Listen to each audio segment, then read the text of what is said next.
Meath manager Andy McEntee is going to join us next here on OTB AM. First, I want to bring you this. It's Jim Gavin talking to Joe last night about the 2020 GAA season. He doesn't think it's an even playing field for inter-county managers. Have a look. Like 4 weeks is enough, I suppose, where the confusion probably arose and best intentions. And I think the GAA have done a fantastic job in terms of their COVID-19 return to play protocols. I've been very, very impressed with the leadership shown. You know, we're up there with the even professional sport. It's been very impressive. And I see that with my son's club, how they're managing it. It's been really good. But the confusion probably arose, Joe, in terms of the club activity finished on the 11th of October. Then you had a week to go to the opening round of the National Football League, with some teams having, like Donegal and Wexford and Wicklow and Tyrone, you know, have 3 weekends in the spin, which is it's obviously it's doable. We do it in the National Football League, but that preparation time you need has been probably, that's where the confusion arose. So I understand why county managers might want to get access to the players, and I think you'll see though over the coming weeks that players will remain with their clubs until they exit.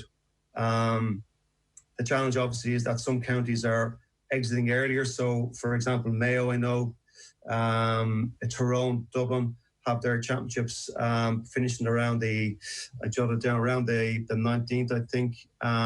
You've other teams like Carlow, that county, are going out to the 11th of October. So everybody isn't on the start line at the same time. That's kind of the unfortunate bit about all this, is that while obviously the virus has presented a massive challenge, the outcome is going to be different for different counties. And I'm delighted to say Andy McEntee, the Meath manager, is with us this morning. Andy, good morning to you. How are you feeling about this whole thing, and how's it working from your perspective? I suppose, good morning, first of all, sorry. I suppose it's interesting just listening to what Jim is saying there, and I think that's the big issue really concerning it. It's not, you know, whereas the GAA have done an awful lot of things well and really have shown good leadership, as Jim says. This one you know, everything isn't the same for everything. It's not a level playing field. I mean, what certain counties are being asked to do is totally different from other counties. First of all, you have the situation where championships are finishing at different dates, like was previously mentioned. But then you look at the workload that's involved on different counties and because of the provincial structure. And you look at what you mentioned, Donegal and Tyrone. They have 2 league games. I think one of them is against each other, I think I'm right in saying that. And then they have to play, excuse me, they have to play 4 weeks on the trot if they are to get to an All-Ireland semi-final. That's 6 weeks on the trot with very little prep time. And you compare that to, I suppose, what's happening in Connacht, where Galway are straight into a semi-final. They have an extra couple of weeks prep time before they get back together, and then they have an extra week or 2 in between matches. So, you know, the workload is not the same. And as a county manager, my priority and my main consideration is the fitness and the well-being of the players. So what one county has been asked to do is a different proposition from the others. We can come back to the fixtures issue. You know, it's so obvious that the provincial system doesn't actually produce a fair competition.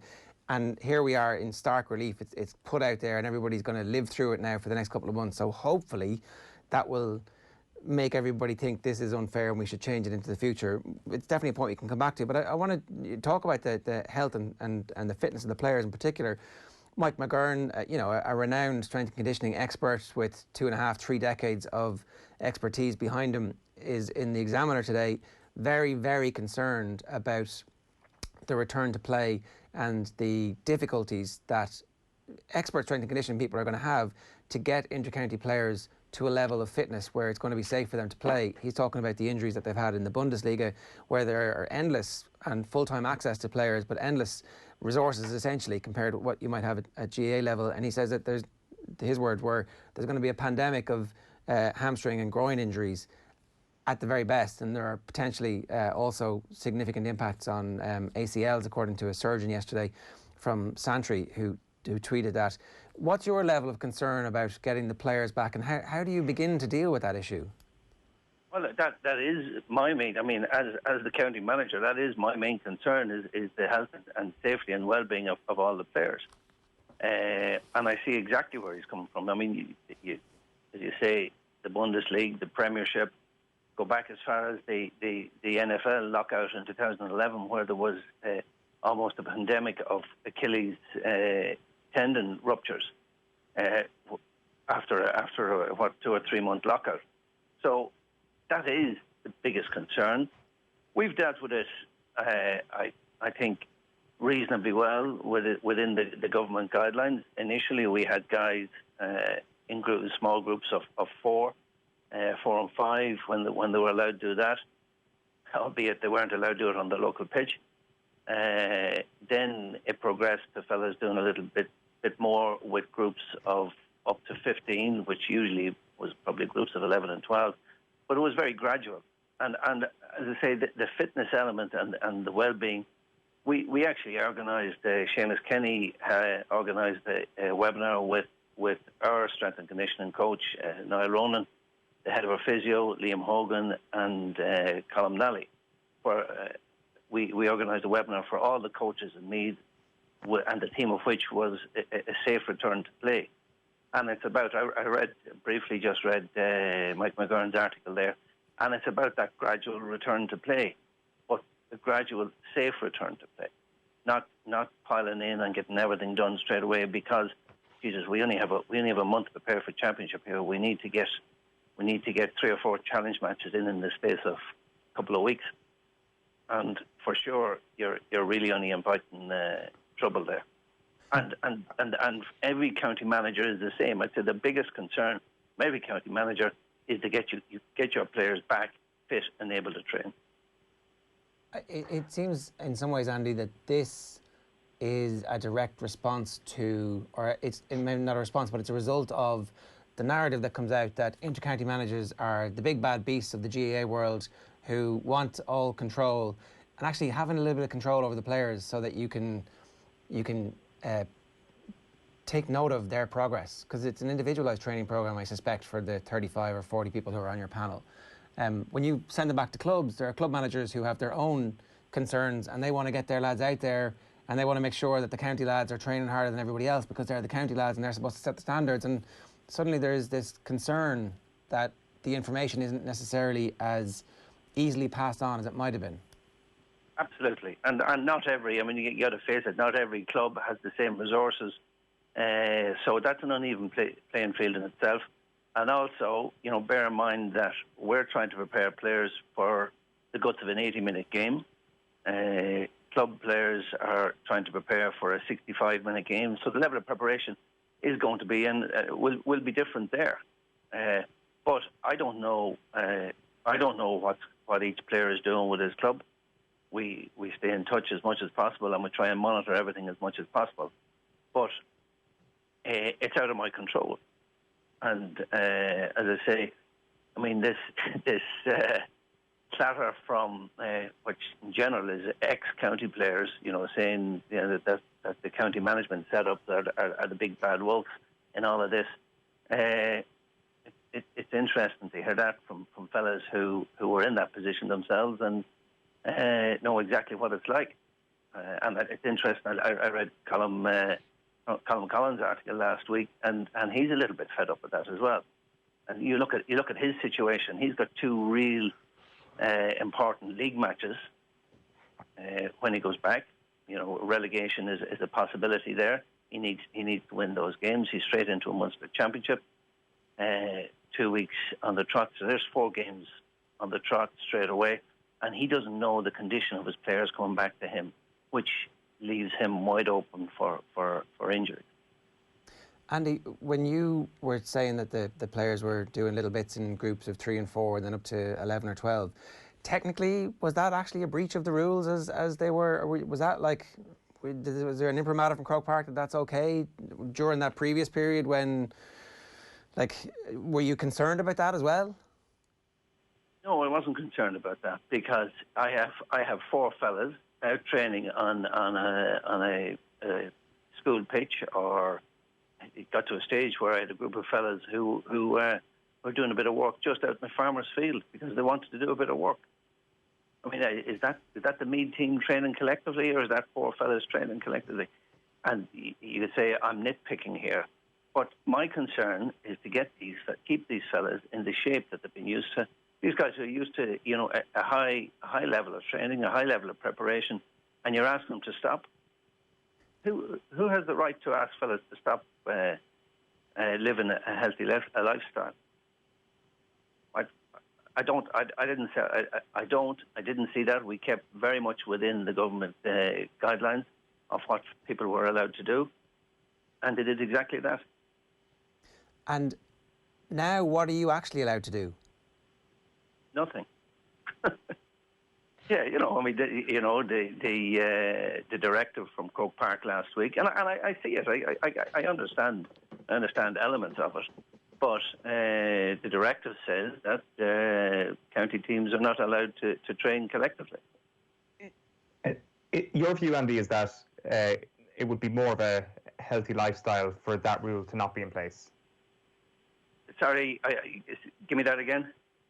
You just said there that who is anybody to say that young fellas should not live a healthy lifestyle? Is your view that the current rules preclude an intercounty player from living the healthiest possible lifestyle they possibly can in the lead up to their intercounty games? No, not really. No, I'm not saying that. But what I was saying before, we were supposed to be training collectively. I mean, these guys are in a habit and in a routine of training 4, 5, 6 times a week, and I wouldn't expect them to stop doing that. They didn't want to do that. So the idea of getting together in groups of 3 and 4, and later on in 11 and 12, I certainly didn't have any problems with that, and I didn't see we were doing anything wrong with that. That's not going to change now that you're trying to prep. I mean, they're going to be with their clubs. They're going to be doing a certain amount of work, but the level of work that's done within each club is different because of numbers, because of resources, financial resources, pitch resources, gym resources. So, I mean, everything is going to be a little bit different, and you're just not sure what you're getting back. When the two of you mentioned the big bad beast, you mentioned Colin Collins there and his quotes about intercounty managers. Do you get that sense directly within your own county that the intercounty setup is seen as the big bad beast, that the intercounty manager is seen as the villain in all of this? Yeah, to a certain extent. I think to a certain extent we are seeing a little bit of that. But, I mean, the clubs of Meath, I mean, I had a kind of a plan for the guys getting a little bit of work done prior to going back to their clubs, which still would have left them, 4 weeks training with their clubs. But the plan we had was just to make sure lads were fit enough to be able to train. And at times it's hard to get that message across.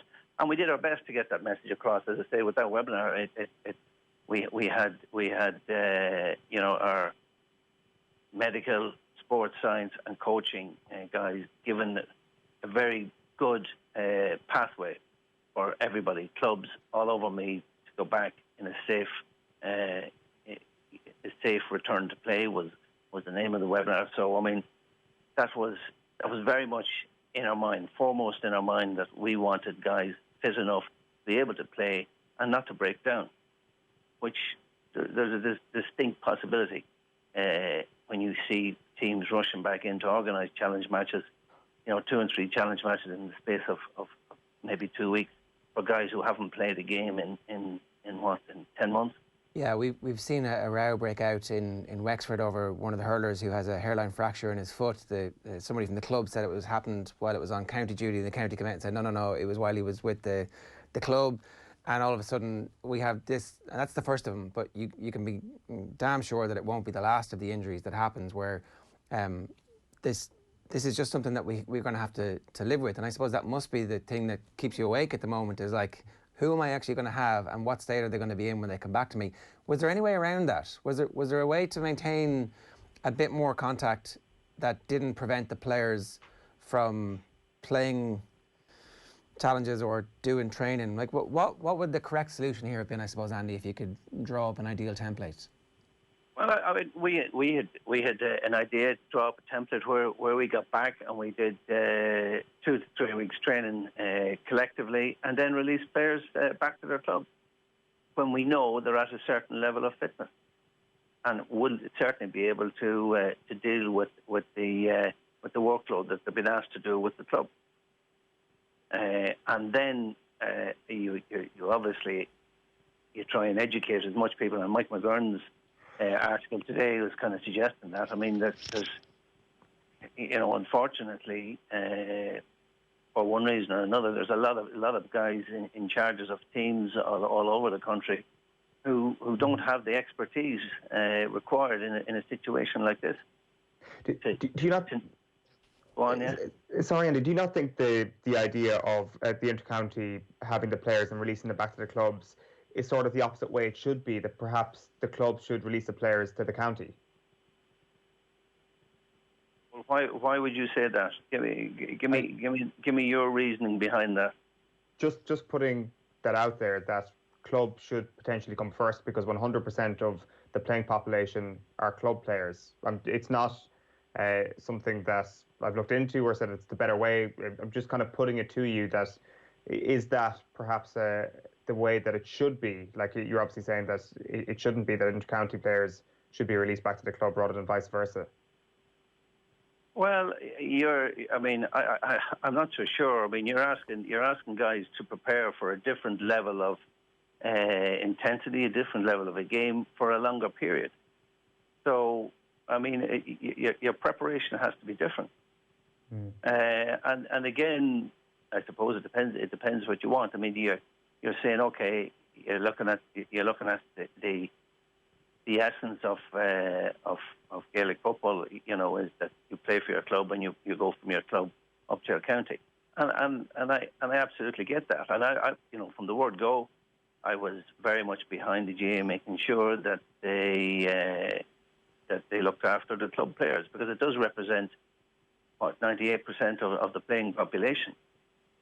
But if you want players to perform for a longer period at a greater level of intensity, the level of training and the level of preparation has to be different. And you need oversight of that, and the strength and conditioning people need oversight, and the physios need oversight of that to make sure that it's being managed properly. Correct. I mean, our physios, I fear for them. They're going to be busy, I think. And you're with your club, and how many clubs across the country have the finances and access to full-time physios? Probably limited.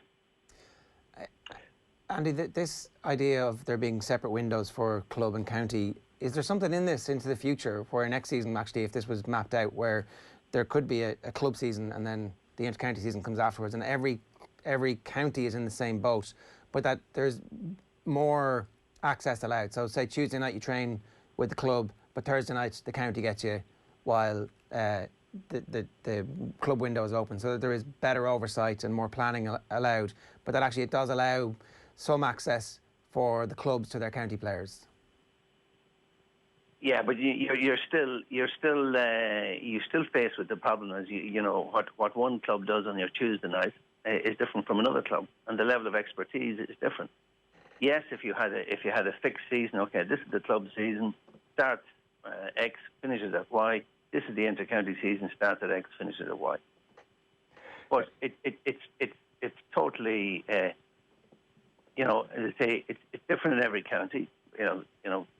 You heard Jim Gavin talking about where one club, one county championship is finished in mid-September, whereas Carlow are going on to the 11th or 12th of October. So things have to be, there needs to be a fixed. If you're going to do it that way, you need to have a fixed playing. Each team needs to be playing the same amount of games from an inter-county perspective. You know, there needs to be uniform demands on each team. And that's one of the reasons why we kind of wanted to get you on today as well, Andy, is that you look at the Meath county finals in both codes, they're quite late. How tempting was it for you as an inter-county manager to really put the foot down and say, we want to go like the Wexford hurling final and have it very, very early, or at least have it before September 14th? Because it looks like if you have your county final after September 14th, it is going to be a disadvantage to you. Yeah, it is. I wasn't tempted. The Meath County Board, we have a very good relationship. They are fair. I think they've always tried to be fair with the clubs, as well as us as a county team. But it is disappointing because every week in this regard is important to us. So we're finished. The county final date is on the 4th of October. And we're out a couple of weeks later. So, you know, 4th of October to, I think, you know, I look at Dublin and a lot of other counties that Jim mentioned. They're on the 19th or 20th of September. So there's a 2-week head start to begin with. So that is a bit disappointing. But was I tempted to argue with that? No, I wasn't really. I think we'll just suck it up and get on with it.